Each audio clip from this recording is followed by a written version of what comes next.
BN Rao, संविधान का भूला हुआ नायक, एक अनकही कहानी। एक दिन की बात है, क्लासरूम में एक सवाल पूछा गया, भारत का संविधान किसने बनाया? कई हाथ उठे, सबका एक ही जवाब था, डॉक्टर भीमराव अंबेडकर। शिक्षक ने सिर हिलाया, क्लास आगे बढ़ गई, लेकिन उसी कक्षा की आखिरी बेंच पर बैठा एक छात्र मन ही मन सोच रहा था, क्या सच में बस एक ही नाम, इतना बड़ा संविधान, इतनी बड़ी जिम्मेदारी, क्या ये सब एक आदमी का काम हो सकता है? यहीं से शुरू होती है बीएन राव की कहानी। एक ऐसा आदमी जो शोर में नहीं था। भारत आजाद होने जा रहा था, देश को एक संविधान चाहिए था, ऐसा संविधान जो आने वाली पीढ़ियों को रास्ता दिखाए। तभी एक व्यक्ति सामने आता है, वेनेगल नरसिंह राव। ना कोई नारा, ना कोई आंदोलन, ना कोई भीड़, बस किताबें और गहरी समझ। वो भारत के कॉन्स्टिट्यूशनल एडवाइजर बने, दुनिया के बेहतरीन संवैधानिक दिमागों में गिने गए, आगे चलकर इंटरनेशनल कोर्ट ऑफ जस्टिस के जज भी बने। उन्होंने क्या किया?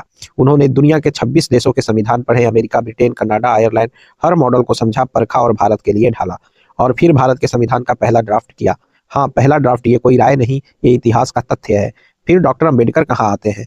अब कहानी का दूसरा अहम किरदार, डॉक्टर भीमराव अंबेडकर। एक योद्धा, एक विचार, एक संघर्ष। वो बने ड्राफ्टिंग कमेटी के चेयरमैन। बीएन राव का ड्राफ्ट उनके सामने था। उन्होंने उस ड्राफ्ट को बहसों से गुजारा, संशोधनों से संवारा और उसे सामाजिक न्याय की आत्मा दी।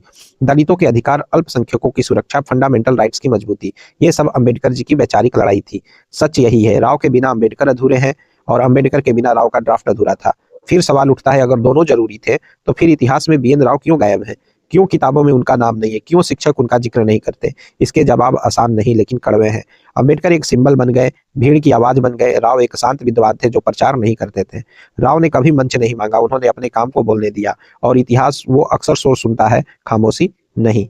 तो क्या बीएन राव को संविधान निर्माता कहना गलत है? सीधा जवाब है नहीं। घर का नक्शा कोई बनाता है और कोई उसे खड़ा करता है। एक चीफ आर्किटेक्ट होता है जो कि थे आपके डॉक्टर अंबेडकर, और एक मास्टर प्लानर होता है जो कि थे आपके बीएन राव। दोनों के बिना घर नहीं बनता। आज के छात्रों और शिक्षकों के नाम एक संदेश, संविधान किसी एक व्यक्ति की देन नहीं है, वो एक कलेक्टिव इंटेलेक्चुअल एफर्ट था। अंधी पूजा इतिहास नहीं होती, संतुलित समझ ही असली शिक्षा है। अंत में बस इतना, डॉक्टर अंबेडकर का सम्मान कम मत कीजिए, लेकिन बीएन राव को भुलाकर नहीं। अगर आज आप उनका नाम पहली बार सुन रहे हैं तो ये आपकी गलती नहीं है, हमारी शिक्षा व्यवस्था की चुप्पी है। अब सवाल आपसे है, क्या समय नहीं आ गया कि बीएन राव को भी संविधान निर्माता के रूप में वो सम्मान मिले जिसके वो हकदार हैं?